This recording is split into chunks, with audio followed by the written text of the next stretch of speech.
네, 여러분 안녕하세요. 저희는 지금 수요 제자훈련 시간으로 나는 완전주의자였다, 조지 나이트 박사가 쓰신 나는 완전주의자였다라고 하는 책을 함께 연구를 하고 있습니다. 그리고 저희가 이제 5과쯤 살펴보고 있는데요. 우리가 살펴보는 5과의 제목은 완전하나 완전하지 않고 죄 없으나 죄 없지 않다라고 하는 과의 제목입니다. 우리가 다음 주에 6과 나는 완전주의자였다라고 하는 챕터까지 공부하면 이번 제자훈련 한 교재를 마치게 되는 것 같습니다. 함께 우리 5과 완전하나 완전하지 않고 죄 없으나 죄 없지 않다 하는 이 말씀에 대해서 말씀을 살펴보는 시간 오늘 갖도록 하겠습니다. 우리가 이 말씀을 연구하면서 앞서서 생각해 봐야 되는 주제는 무엇이냐면 성경에는 완전이라고 하는 개념이 있습니다. 그런데 그 완전이라는 것이 가능한 경험일까요? 여러분 어떻게 생각하십니까? 성경은 이 완전이라는 경험, 그리고 완전한 그리스도인이 된다라고 하는 경험에 대해서 가능하다고 우리에게 답변을 해줍니다. 여기 성경에 있는 말씀들을 우리가 살펴볼 때 마태복음 5장 48절의 말씀, 하늘에 계신 너희 아버지의 온전하심과 같이 너희도 온전하라. 하나님께서 우리에게 명령하시기를 아버지의 온전하심 같이 너희도 온전하라. 하나님은 우리에게 불가능함을 요구하시는 분이 아니십니다. 우리에게 온전하라 말씀하시고 그리고 온전하게 될 수 있도록 해주시겠다는 약속을 주님께서 우리에게 주시는 분이시다 하는 말씀이 이 말씀 가운데 들어 있습니다. 또 너는 내 앞에서 행하여 완전하라. 또 완전한데 나아갈지니라. 이 나아갈지니라라고 하는 말은 목적 지향적으로 미래의 사건으로 또한 기록되어 있는 것을 볼 수 있죠. 또 각 사람을 그리스도 안에서 완전한 자로 세우기를 갈망한다라고 사도 바울은 이야기했고, 또 성령의 은사들도 성도를 온전케 하기 위하여 주어졌다라고 이야기를 하고 있는 것입니다. 그래서 교재는 설명하기를 성경을 통하여 우리가 얻을 수 있는 결론은 완전을 이루는 것은 틀림없이 가능하다라고 하는 것을 분명하게 얘기해주고 있는 것입니다. 그렇지 않다면 성경 기자들이 완전을 이루라고 그렇게 강조하지 않았을 것이다. 따라서 문제는 완전을 이루는 것이 가능한가 그렇지 않은가 하는 것이 아니라 성경 기자들이 말하는 완전이란 어떤 것인가 하는 것이다. 네, 완전의 주제에 대해서 우리가 살펴보고 연구해야 되는 것은 무엇이냐면은, 그렇다면 그리스도인의 완전은 가능한 것인가 혹 불가능한 것인가 이것을 따지지 말라는 것입니다. 왜냐하면 성경은 이미 완전은 가능하다 얘기하고 있기 때문에. 그러면 우리가 생각할 것은 그 완전이란 과연 무엇이며 어떠한 경험인가에 대해서 함께 이야기를 나누고 연구해야 한다라는 것을 이 교재는 서론에서 이야기를 해주고 있습니다. 그럼 한번 우리가 이 완전에 대한 개념에 대해서 생각해 보는 시간을 갖도록 하겠습니다. 우리는 완전이라는 말의 의미를 해석하기 전에 먼저 이 주제에 대한 바른 지식을 갖는 것이 중요합니다. 왜냐하면 이 완전에 대해서 잘못 이해하고 잘못 적용하는 경우들이 너무나 많기 때문인데요. 그럴 경우에 신앙의 모습은 정말 이상한 모습으로 변질되고는 하는데, 저자는 먼저 그런 문제들을 다루기에 앞서서 완전의 개념이란 무엇인가에 대해서 우리에게 함께 살펴보는 시간을 갖고 있습니다. 먼저 완전에 대한 첫 번째 설명하고 있는 개념은 완전은 역동성을 가지고 있다라고 하는 표현입니다. 여러분, 역동성 하면은 무슨 뜻인가요? 역동성, 말이 좀 단어가 어렵게 되어 있는데, 역동성이라는 것은 어디 한 곳에 딱 머물러 있는 것이 아니라 움직인다라고 하는 의미를 가지고 있는 게 역동성이라고 하는 그런 단어의 의미죠.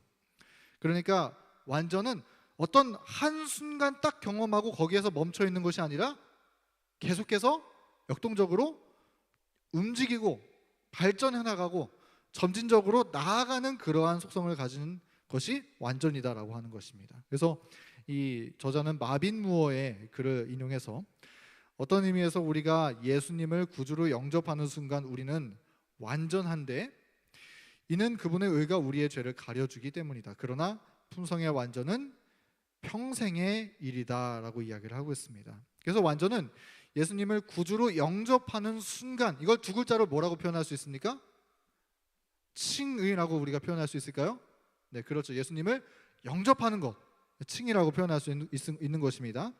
그리고 그 다음에 우리 완전은 평생의 일이라 그랬습니다. 평생 동안 이루어가는 일, 이건 또 두 단어로 어떻게 표현할까요? 두 글자로 성화, 이렇게 표현할 수가 있는 것이겠죠. 그래서 이 완전이라는 개념 안에 칭의의 개념도 있고, 또 우리가 평생 동안 점진적으로 이루어가는 성화의 개념도 동시에 가지고 있다라고 하는 것을 우리가 이해할 필요가 있는 것입니다. 또 이 교제와 또 예언의 신의 말씀을 통해서 우리가 살펴보는 것은 칭의와 그 다음에 성화의 개념은 사실상 같은 개념입니다. 왜 그러냐면은 우리가 하나님께 완전히 굴복하는 경험을 하기 때문에, 그리고 그것을 매일마다 계속적으로 경험함으로 성화되고 성장해 나가는 경험이 성화이기 때문에 이 개념들은 우리가 모두 같다라고 한편으로 볼 수가 있는 것이겠죠. 그러니까 이 말씀을 통해서 우리가 이해할 수 있는 것은 무엇이냐면은, 우리가 그리스도인 경험을 살아가면서 한 번 예수님을 영접하고 한 번 칭의를 받고 한 번 죄사함을 받는 그런 뜨거운 경험을 했다고 해서 우리가 다 완전하다라고 말할 수 있는가? 물론 그것이 완전한 경험이지만 우리의 완전은 거기에서 그치는 것이 아니라 믿음이 계속해서 나아가서 더욱더 완전하게, 더욱더 성숙하게 영그러지는 성숙의 단계에 이르게 된다라고 하는 것입니다. 그래서 칭의와 성화의 개념을 다 가지고 있다, 역동적인 개념이다라고 하는 것을 우리가 이 교제를 통해서 또한 살펴보는 것입니다. 고린도후서 7장 1절, 하나님을 두려워하는 가운데서 거룩함을 온전히 이루어. 또 히브리서 6장 2절, 완전한데 나아갈지니라, 앞에 있을 사건으로 이야기를 하고 있죠.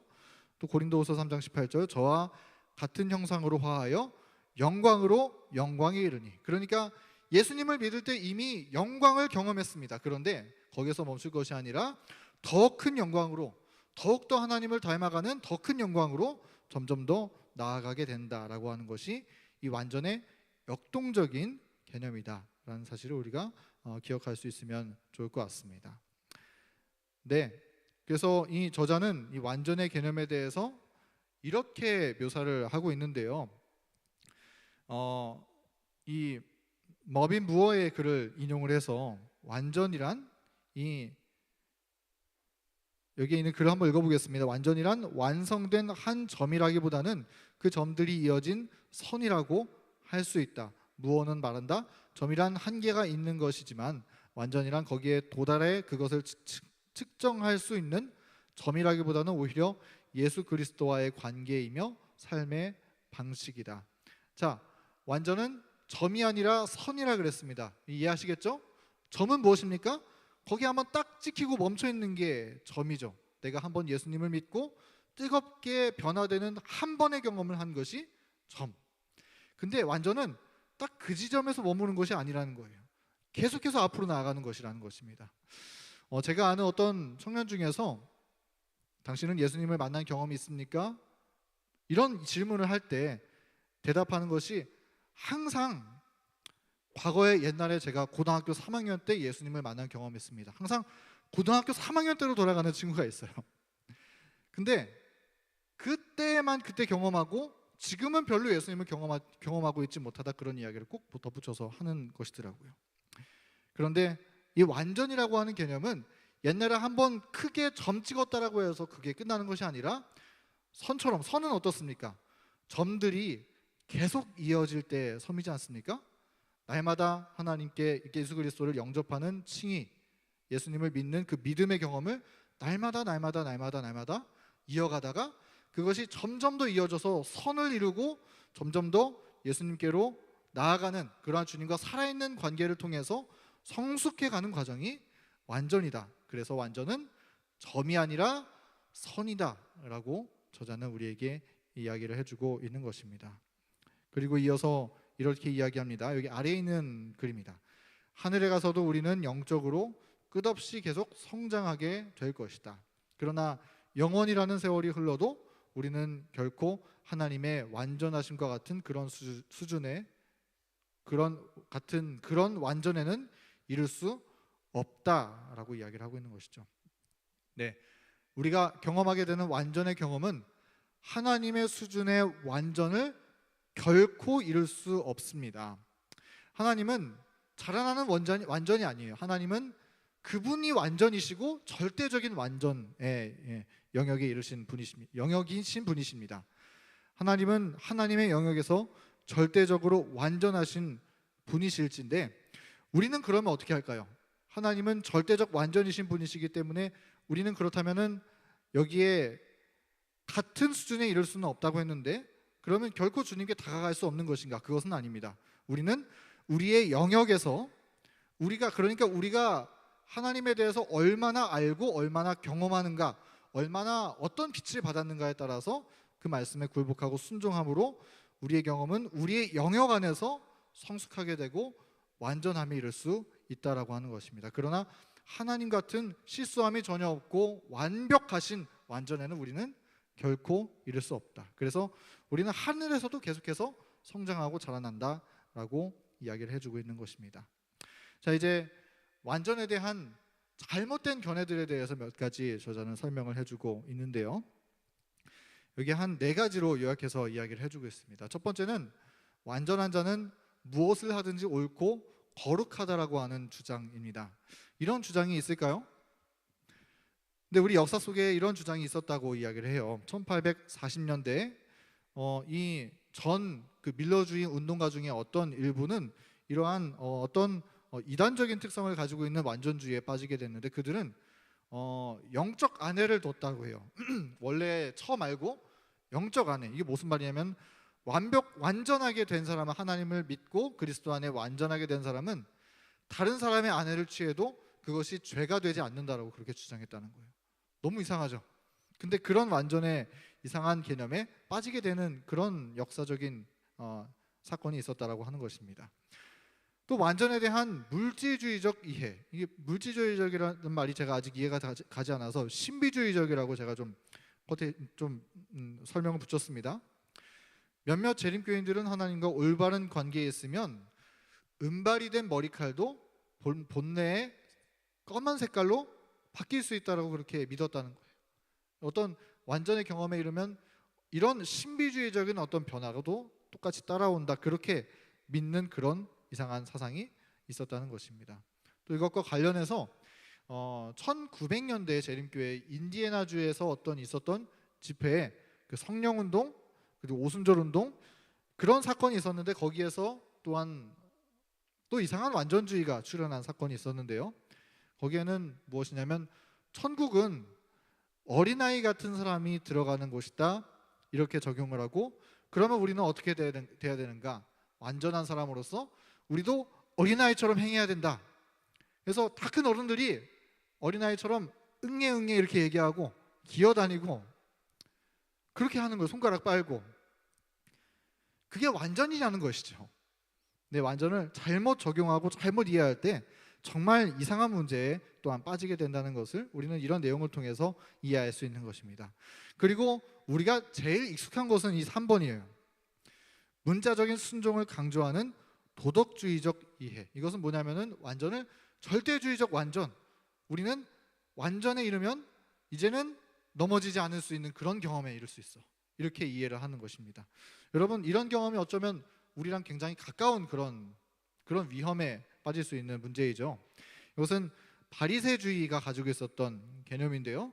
순종을 행위적으로 규정하고 그리고 세부적으로 나눠서 그 조항들을 우리가 행위적으로 잘 지키면 완전하다, 이렇게 이해를 하는 것입니다. 그래서 인간의 힘으로 구원을 이룰 수 있다, 완전을 이룰 수 있다, 실수함이 없는 완전에 도달할 수 있다, 이렇게 이해하는 것입니다. 여러분, 이렇게 사는 게 쉬울까요? 어려울까요? 이게 행위적으로 막 하는 것이 어려운데, 어떤 편에서 거듭나지 않은 사람의 욕망과 마음속에서는 어쩌면 이게 쉽다라고 여길 수도 있어요. 왜 그럴까요? 내가 채식 열심히 하고 내가 안식일 잘 지키고 내가 내 힘으로 열심히 봉사하고 헌금 내고 그러면 완전해질 수 있고 하나님께 구원받을 수 있다. 내가 내 마음을 버리지 않았는데도 내가 행위로만 지키면 그렇게 할 수 있다. 그러면은 의지가 강한 사람들은 어때요? 어느 정도까지는 한단 말이에요. 이걸 쉽게 여긴다는 것입니다. 그런데 속은 어때요? 아무것도 없는 텅텅 비어 있는 건데 겉만 그렇게 차리고 살아가는 그런 경험에, 그런 문제에 봉착하게 되고, 그런 상황이 지속되다가 언젠가는 그것이 다 고갈되고 떨어지게 되는 그런 문제에 빠지게 된다는 것입니다. 그래서 이러한 참담한 완전주의의 문제에 우리는 결코 빠져서는 안 될 것입니다. 완전은 우리의 마음이 주님 앞에 완전히 굴복될 때 이루어지게 되는 경험이고, 행위는 무엇이냐면 우리가 주님 앞에 온전히 굴복할 때, 예수님과 산 연결을 맺을 때 주님께서 우리의 삶에 자연스럽게 맺어 주시는 것이 완전이고 우리의 경험이다. 그래서 우리는 자원하여 주님께 순종하게 된다라고 하는 개념을 우리가 꼭 기억할 수 있으면 정말 좋겠습니다. 또 4번, 잘못된 완전의 개념, 그리스도께서 우리의 대리적인 완전이 되신다는 주장. 이것은 뭐냐면 완전은 다른 사람에게 전가될 수 있다라고 믿는 것인데요, 율법 폐기론, 그러니까 예수님은 완전하시기 때문에 우리는 아무것도 하지 않고 아무런 변화가 없더라도 예수님을 우리가 입술로 믿는다라고 말만 하면은 예수님께서 우리를 완전하다 하시고 구원하신다, 그렇게 믿는 것이죠. 이것 또한 잘못된 개념이죠. 네, 이것은 어떻게 말하면은 칼빈주의적인 그런 가르침 속에서 파생된 잘못된 완전주의의 개념이다라고 우리가 생각할 수 있을 것 같습니다.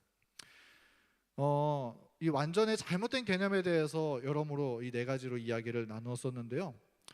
저 또한 제 삶 속에서 완전주의를 그런 경험해봤었던 경험이 있습니다. 제가 그때 어떻게 생각을 했었냐면은 정말 하나님을 믿고 또 제 삶이 온전히 변화되는 그런 경험을 하면서 너무나 기뻤어요. 근데 그게 제가 속을 바꾸는 것이 아니라 겉만 바꾸고 있었더라고요. 그래서 그때 제가 마음속에 들었던 생각은 뭐냐면은 어느 날 내가 조금 오늘 영성이 떨어지는 것 같아, 내가 예수님과 거리가 조금 멀어지는 것 같아, 그런 생각이 들어요. 근데 그런 생각이 들 때 어떻게 해결해야 되는가에 대해 생각할 때 나중에는 어떻게 생각하게 됐냐면은 내가 오늘 좀 계란을 많이 먹어서 그런 문제가 생기게 됐나? 그런 생각을 하게 되는 거예요. 여러분 혹시 그런 경험 있으신가요?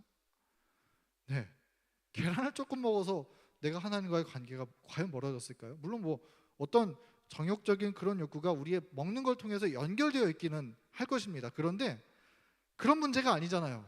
내가 예수님과 산 연결을 맺지 않고 말씀과 기도로 교제하는 경험을 하지 못했기 때문에 그런 건데, 내 행위에서 그 이유를 찾고 있다는 것이에요.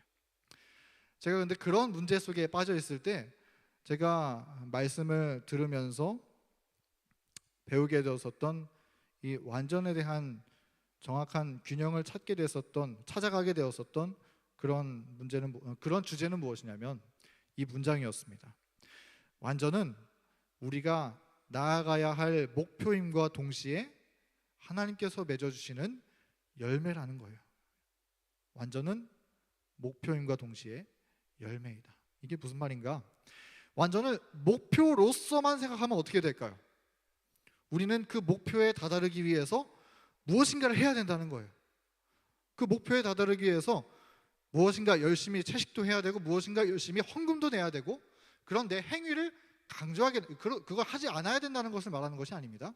근데 그 행위를 강조하고 그 행위를 수단으로 삼아서 완전에 이르기를 바라게 된다는 것입니다.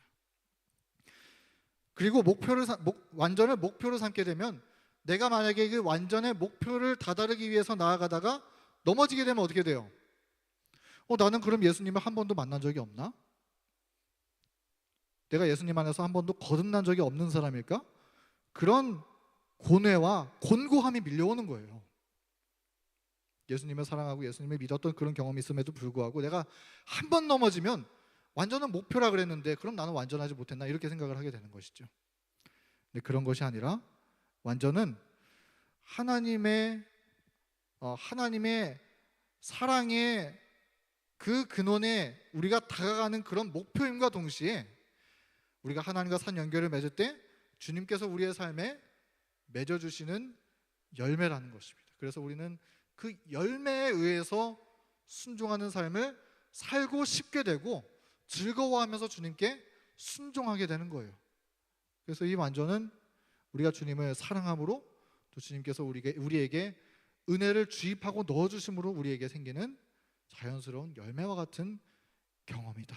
저는 오늘 교재 모든 내용 속에서 사실 이 말씀을 가장 잘 설명해 드리고 싶고 또 경험을 함께 나누고 싶었습니다. 여러분, 우리가 예수님께 나아가는 그리고 하늘로 나아가는 모든 경험 속에 이러한 순종의 참다운 열매를 맺는, 그래서 우리가 주님께 순종하는 것이 자연스럽고 또 자원하여 드리는 순종이 되는 그런 아름다운 열매 맺는 경험 가운데 하늘로 나아가게 되는 저와 여러분 되기를 간절히 소망합니다.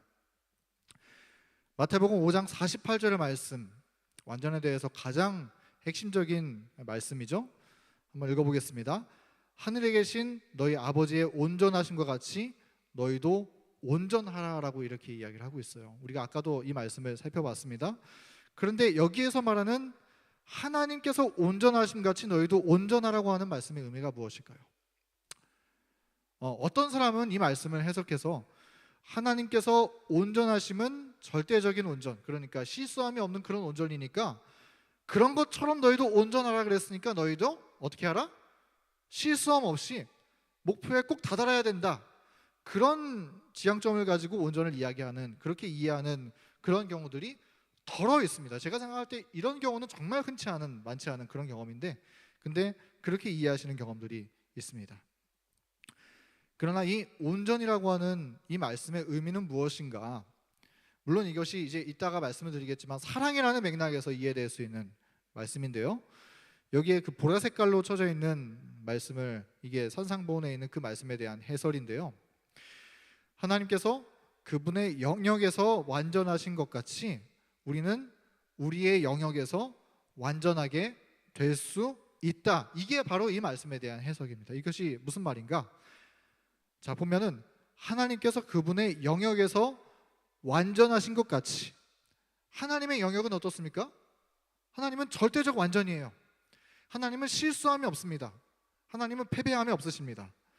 하나님은 그런 주님의 영역에서 실수함 없이 온전하게 온 우주를 운행하시고 주님의 온전하신 사랑으로 섬기시고 사랑을 베푸시는 그런 완전하신, 완벽하신 완전, 그런 영역이신데, 근데 그러면 우리도 그런 것처럼 완전하라고 하는 그런 의미는 무엇이냐면, 절대적인 완전처럼 완전하라는 의미가 아니라 우리의 영역에서 완전하게 될 수 있다라고 하는 것을 이야기하는, 우리의 영역은 무엇입니까? 그러면 우리가 하나님께서부터 받은 빛의 분량, 그것이 우리의 영역인 것입니다. 하나님의 말씀에서 우리에게 순종하라고 요구하는 정도, 즉 하나님께서, 우리가 십자가의 빛을 통해서 하나님의 사랑에 대해서 얼마만큼 깨달았는가, 그 정도가 뭐예요? 우리의 영역이라는 것이에요. 그러면 우리가 깨닫게 된 그 영역 안에서 우리는 주님 앞에 온전히 굴복하고 온전히 순종하라, 그것이 우리에게 완전이라는 경험이라는 것입니다. 근데 우리가 생각해 볼 때 우리의 영역에서 우리가 온전히 순종했습니다. 근데 그럼에도 불구하고 우리에게 부족함이 있을까요? 부족함이 엄청 많죠. 엄청 많죠. 왜냐하면 하나님의 크신 사랑에 비해서 우리가 깨달은 주님의 사랑은 어떻습니까? 손톱만치도 되지 못할 거예요. 온 우주 안에서 손톱만치도 되지 못할 것입니다. 그런 작은 사랑을 깨달았어요.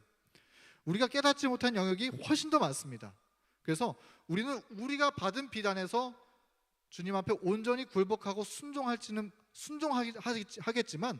우리가 깨닫지 못한 영역에서는 불완전하고 깨닫지 못한 영역에서는 수많은 부족함을 보일 수가 있는 거예요. 그러나 주님께서 보시는 것은 그런 우리가 아직 깨닫지 못한 문제에서의 불완전함을 보시는 것이 아니라 우리의 영역 안에서 우리가 그 빛 안에 즐겨 순종하는가, 주님은 그것을 보시고 우리를 완전하다 그리고 의롭다 그렇게 일컬어 주시고 우리를 받아주신다는 것입니다. 얼마나 은혜로운 주제입니까? 그래서 우리가 우리의 영역 안에서 온전히 순종하고 우리의 마음 전부가 주님께로 향하는 것, 이러한 신앙을 우리가 분명하게 가져야 한다라고 하는 것입니다. 그리고 계속해서 말씀을 드립니다. 완전은 완전한 굴복을 의미한다라는 개념에 대해서 우리가 함께 살펴보았습니다. 자, 그러면 성경적인 완전은 무엇인가 이제 성경으로 들어가서 완전의 정의와 어떤 뭐랄까요 케이스들에 대해서 함께 살펴보는 시간을 갖도록 하겠습니다. 우리가 성경에서 완전이라는 단어에 대해서 연구할 때 고려해야 되는 중요한 두 가지가 있습니다. 첫 번째는 완전이라는 단어가 나오는 성경의 문맥을 반드시 고려해야 된다는 거예요. 어떤 말씀이 있으면 완전이라는 단어가 나와서 흥분해가지고 이 딱 하나만 떼서 우리는 완전해야 된다 그렇게 적용해야 되는 것이 아니라 이 완전이라는 문장의 앞뒤 맥락을 충분히 고려하고 문맥을 따라서 이 말씀을 이해해야 된다. 두 번째는 성경에 완전이라고 번역된 그 단어가 말하고 있는 원어적 의미가 무엇인가 우리는 살펴볼 필요가 있다는 것입니다. 그래서 이 두 가지의 케이스를 두고 한번 이 완전이라는 말씀의 성경적 케이스에 대해서 한번 살펴보도록 하겠습니다. 첫 번째, 마태복음 5장 48절의 완전, 우리가 앞서 읽었습니다. 하늘에 계신 너희 아버지의 온전하심과 같이 너희도 온전하라, 이렇게 성경은 말씀하고 있습니다. 근데 이 말씀의 맥락은 무엇인가요? 우리 마태복음 5장 44, 45절부터 이 말씀의 맥락은 쭉 연결됩니다. 너희 원수를 사랑하며 너희를 핍박하는 자를 위하여 기도하라. 이같이 한즉 하늘에 계신 너희 아버지의 아들이 되리니. 마태복음 5장 후반부에 있는 이 말씀의 맥락은 무엇을 가리키고 있는 거예요? 이웃을 사랑하라라고 하는 맥락 안에서 온전이라고 하는 단어가 설명되고 사용되어졌다라고 하는 것입니다. 그래서 이 똑같은 말씀이 산상보훈에 있는 똑같은 말씀은 누가복음 6장 36절에는 이렇게 기록되어 있다는 거예요. 너희 아버지의 자비하심 같이 너희도 자비하라. 그럼 우리가 이 말씀의 완전이라는 단어를 생각할 때 이 완전은 무엇과 동의어다 이렇게 생각할 수 있을까요? 완전은 내 원수를 사랑하라고 하는 사랑이라는 단어와 동의어라고 볼 수 있고, 또 완전은 뭐랑 동의어예요? 자비, 하나님의 자비를 우리가 받고 실천하는 것, 그것이 완전의 의미이다, 이렇게 해설할 수가 있겠죠. 그래서 이 완전은 맥락에 따라서 우리가 이해해야 한다라고 하는 것을 우리가 이 말씀을 통해서 공부할 수 있는 것입니다. 그 다음에 두 번째, 이번에 살펴보는 맥락은 이 부자 법관에 대한 내용입니다. 부자 법관이 예수님께 찾아와서 이렇게 질문했었죠. 선생이여, 제가 어떻게 하여야 영생을 얻을 수 있겠나이까? 이런 질문에 예수님께서 대답하신 말씀은 이렇습니다. 내가 온전하고자 할진대, 완전에 대해서 말씀하시고 계시죠. 가서 내 소유를 팔아 가난한 자들을 주라. 그리하면 하늘에서 보화가 내게 있으리라. 그리고 와서 나를 쫓으라. 이렇게 말씀하고 있는 거예요. 그럼 우리 한번 이 내용에 대해 살펴보도록 하겠습니다. 부자법관의 질문의 의도가 무엇일까요? 내가 어떻게 해야 영생을 얻겠습니까? 이렇게 질문한 의도가 무엇입니까? 부자법관은 이렇게 얘기하고 있는 거예요. 저는 율법에서 하지 말라는 거는 다 하지 않았고 잘 지켰습니다. 근데 이제 뭘 더 해야 됩니까? 이렇게 질문하는 것입니다. 그러니까 완전을 행위적으로 이해를 하고 있는 것이죠. 그런 질문에 예수님께서 답변하신 주님의 의도는 무엇입니까? 아니야, 완전은 그게 아니야. 완전은 하지 말라는 거 안 한다고 되는 게 아니다. 완전은 이웃을 사랑하고 가난한 자를 돕는 하나님의 품성에 참여하는 것이 완전이야. 완전은 행위적인 것이 아니라 조금 더 훨씬 더 본질적인 것이야. 이것을 얘기하는 거예요. 그런데 그런 걸 무시하고 예수님이 이 구원을 얻으려면 완전해야 된다. 그러니까 우리는 완전을 내 힘으로 이루어야지. 그렇게 이 말씀 전체를 무시하고 완전이라는 단어를 따서 해석하면은 우리는 이 말씀을 잘못 해석하고 적용하는 꼴이 되게 된다는 것이죠. 네, 우리가 여기에서 또한 살펴볼 수 있는 것은 완전은 소극적인 것이 아니라 적극적인 것이라는 사실을 이해할 수가 있습니다. 자, 소극적인 것이라는 말은 무슨 말일까요? 하나님의 율법이 소극적인 것이 아니라 적극적인 성질을 가지고 있는 것처럼 완전도 마찬가지라는 것이에요. 무엇을 하지 않고 그렇게 해서 완전을 이룰 수 있는 것이 아니라 완전은 하나님의 사랑을 적극적으로 실천하고 베풀고 주님의 품성을 반사하여 나타냄으로써 우리는 이 완전의 경험을 할 수 있다라고 하는 것입니다. 그래서 이 조지 나이트는 두 저자의 내용을 인용해서 이렇게 설명합니다. 영원한 본체를 붙잡다라고 하는 책을 썼던 장 지커 박사님은 완전이란 단순히 잘못된 것을 하지 않는 것이 아니다. 그것은 마태복음 7장 12절에 나타난 황금률의 근본 원칙과 조화를 이루면서 선으로 악을 이기는 것이다. 내가 남에게 대접을 받고자 하는 것처럼 너도 남을 대접하라. 그렇게 이웃을 사랑하고 선을 실천하라 라고 하는 그 황금률의 원칙에 의해서 완전이라는 것이 정의될 수 있다라고 이야기하는 것입니다. 그 다음에 이 머빈 맥스웰, 다니엘서 주의 권위자이고 구약학자인 이 머빈 맥스웰은 품성의 완전은 사랑의 삶을 실천하는 것 바로 그것이다 이렇게 얘기했어요. 그러니까 완전은 어떤 무엇을 하지 말라라고 하는 소극적인 것이 아니라 적극적으로 하나님의 사랑을 실천하는 것이 완전에 대한 개념이다 이렇게 얘기를 하고 있는 것이죠. 교재는 또한 이렇게 이야기합니다. 그러므로 완전은 어떤 완벽한 행동이나 기술적으로 이루어낼 수 있는 것이 아니다. 하나님과 깊은 관계를 맺고 우리 이웃들의 관계에서 율법의 대원칙을 따라 사랑을 실천하는 본질적인 의미를 갖고 있는 것이다. 여기에서 우리가 주목해 봐야 되는 단어는 무엇이냐면 관계라고 하는 단어예요. 관계. 여러분, 완전은 관계라는 단어가 굉장히 깊은 의미를 가지고 있습니다. 완전은 우리가 하나님과 산 연결을 맺고 주님과 올바른 관계를 맺을 때 주님께서부터 공급되어지는 은혜를 받아 먹음으로 완전이라는 것이 우리의 삶에서 나타나는 것이고, 그 완전은 또한 우리 이웃들과의 관계에서 사랑과 자비와 긍휼과 선행을 통해서 표현되어지는 거예요. 그래서 완전은 관계라는 단어를 빼놓고는 설명할 수가 없는 것입니다. 그런데 우리 옛날에 어떻습니까? 내가 완전해야지. 그럼 일단 어디로 가요? 깊은 산골짜기로 가는 거예요. 그래서 나 혼자 하나님의 율법과 말씀을 나 혼자 지키고 나 혼자 선하게 되고 나 혼자 구원받으려고, 그렇게 해서는 완전을 오히려 잃어버리게 되는 그런 경험을 하게 된다는 거예요. 고인물이 되는 거예요. 네.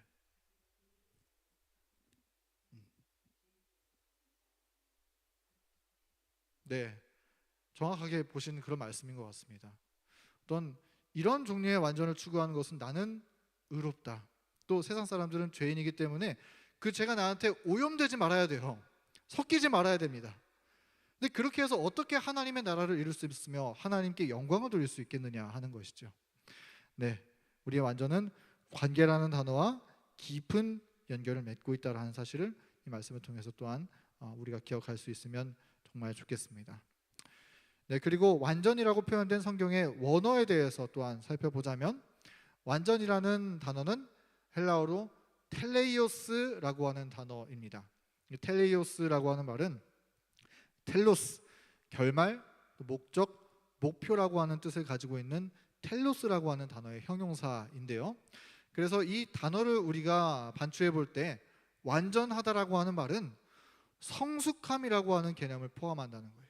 이거는 그러니까 어떤 한 번의 완전으로 끝나는 것이 아니라 장성한 분량에까지 나아가는 그런 의미를 가지고 있는 것이 완전이라는 것입니다. 그래서 완전이라는 말은 성숙함이라는 단어를 성숙함이라는 개념을 포함하는데, 그것은 우리가 우리 실무교훈에도 그렇게 비유하고 있잖아요.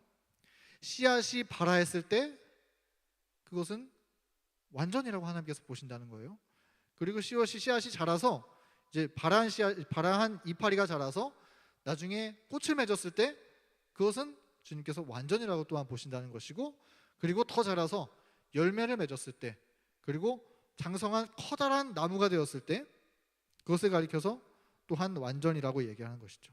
처음 단계도 완전이고, 그러나 그걸로 충분하지는 않다는 거예요. 열매 맺을 수 없잖아요.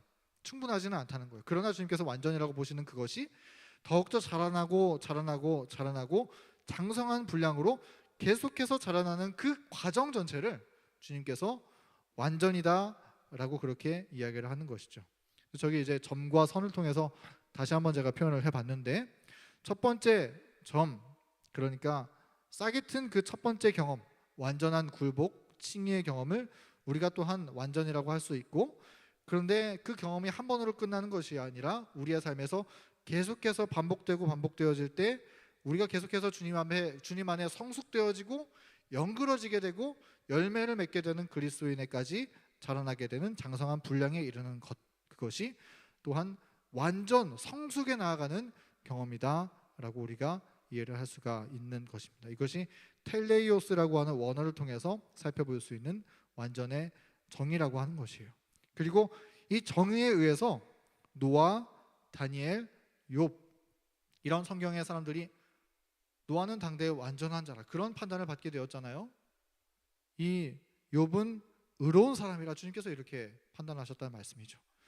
근데 그것이 성숙한 그리스도인의 경험에 이르렀을 때 그것을 완전함이라는 것입니다. 노아가 완전함에 이르러서 실수를 범하지 않았습니까? 노아도 실수를 범했거든요. 그렇게 할 수 있다는 것이에요. 그런데 우리가 기억해야 되는 것은 무엇이냐면 완전은 실수함에 없는 완전을 말하는 것이 아니에요. 그리고 우리가 분명하게 알아야 되는 것은 완전은 우리가 죄를 안 지어야지 해서 얻을 수 있는 것이 아니라는 것입니다. 완전은 우리가 하나님께 연결되고 우리의 죄를 다 내려놓고 회개하고 우리의 자아를 온전히 주님 앞에 굴복하고 하나님의 뜻을 따라 살기로 결심하고 그렇게 순종할 때 그것이 완전의 경험이 된다라고 하는 사실을 오늘 꼭 기억했으면 좋겠습니다. 시간이 많이 지났기 때문에 뒤에 있는 내용을 다 다룰 수는 없을 것 같습니다. 그런데 여기에 있는 요한 웨슬리가 이해한 완전의 개념에 대해서 말씀을 나누고 마치도록 하겠습니다. 요한 웨슬리가 이 감리교회의 창시자이잖아요. 근데 이 종교개혁자이자 감리교회의 창시자였던 요한 웨슬리가 이해했었던 완전의 개념이 우리가 이 말씀을 살펴보면은 어찌 보면 이 완전의 개념이 우리 재림교회가 가지고 있는 완전의 이해와 정말 너무나 가깝다라고 하는 것을 이 저자가 이야기를 해주고 있는 것입니다. 웨슬리는 완전을 하나님과 이웃을 향한 온전한 사랑이라고 그렇게 정의를 했어요. 하나님을 사랑하고 이웃을 사랑하는 것인데, 근데 하나님을 사랑한다는 것은 무엇인가? 여기 이렇게 기록하고 있습니다. 하나님을 사랑한다는 것은 그분 안에서 기뻐하고 그분의 뜻을 따르는 것을 즐거워하며 그분을 기쁘게 하기를 끊임없이 갈망하며 그분 안에서 행복을 구하고 찾으며 그리고 주야로 그분을 인해 더 큰 즐거움을 얻고자 목말라 하는 것이다, 이렇게 표현을 했어요. 네, 여기에 완전에 대해 설명하면서 그리고 하나님을 사랑하는 것에 대해 설명하면서 가장 많이 반복되는 단어가 무엇입니까? 기쁨이죠. 기쁨, 즐거움.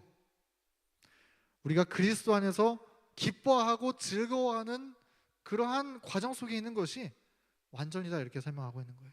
어떻게 그렇게 우리가 정의를 내릴 수 있을까요? 우리가 언제 주님 안에 기뻐할 수 있습니까? 여러분, 우리가 하나님과 원수된 상태에서 기뻐할 수 있습니까? 그럴 수 없죠. 원수가 있으면은 어때요? 기분 나쁘잖아요. 원수랑 싸우잖아요. 그렇죠? 사이가 좋지 않잖아요. 그러면 우리는 기뻐할 수 없어요. 근데 이제 하나님 앞에 온전히 우리의 죄를 회개하고 원수된 그 모든 막힌담을 헐고 하나님과 하나가 되었어요. 하나님과 화목해지는 경험을 했어요. 그리스도의 십자가 안에서 주님과 연결되었어요.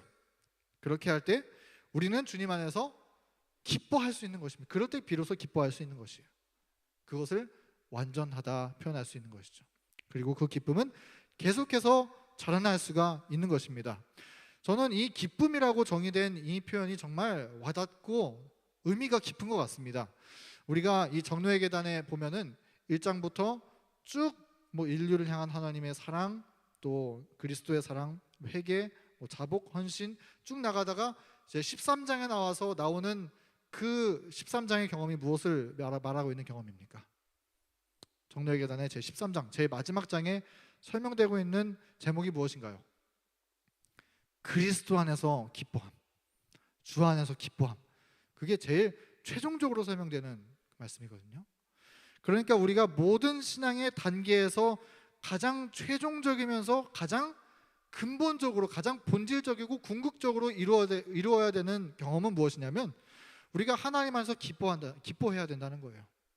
근데 우리가 하나님께 순종한다 말하면서 하나님을 섬긴다 말하면서 기쁨이 없고 그냥 겉껍데기만 남아서 헌금만 열심히 드리고 순종만 열심히 하고 있다면 그게 무슨 하나님과 무슨 관계를 맺고 있냐는 거예요. 아무런 소용이 없는 경험을 말하고 있는 것이죠. 우리는 하나님 안에 있을 때 기뻐하는, 그리스도 안에서 기뻐함을 누릴 때 진정 완전의 경험, 우리 신앙의 최고의 경험과 최고의 행복한 경험을 우리는 누리고 있는다라는 것입니다.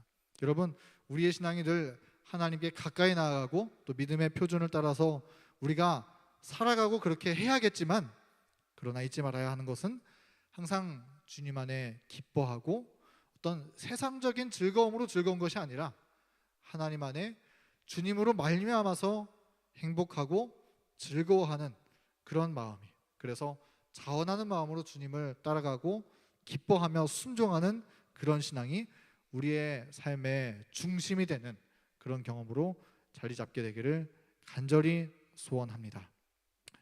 네, 우리가 1, 2, 3번까지 있는데 2번까지 다루었습니다. 다른 내용들은 우리가 교재를 참고해 주시면 될 것 같습니다.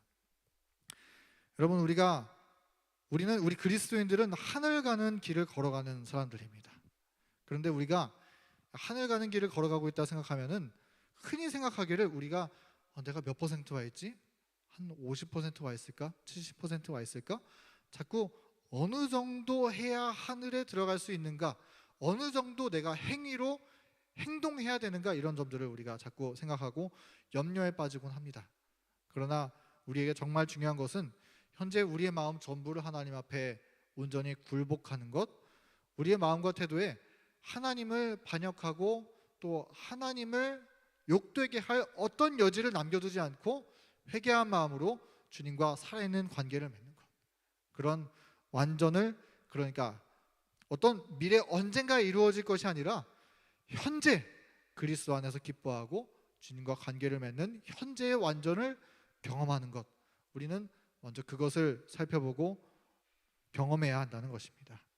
우리가 간절히 그것을 위해서 기도하고 소원할 때 성령께서 우리의 마음을 움직여 주시고 이러한 완전의 경험 속에서 끊임없이 그 주님에 대한 사랑이 우리 마음 안에서 증폭되어지고 누룩처럼 커져가는 그러한 경험 가운데 행복하게 신앙하는 저와 여러분, 우리 교문이교회 모든 믿음의 가족들 되기를 간절히 바라면서 오늘 오과 내용을 마치도록 하겠습니다.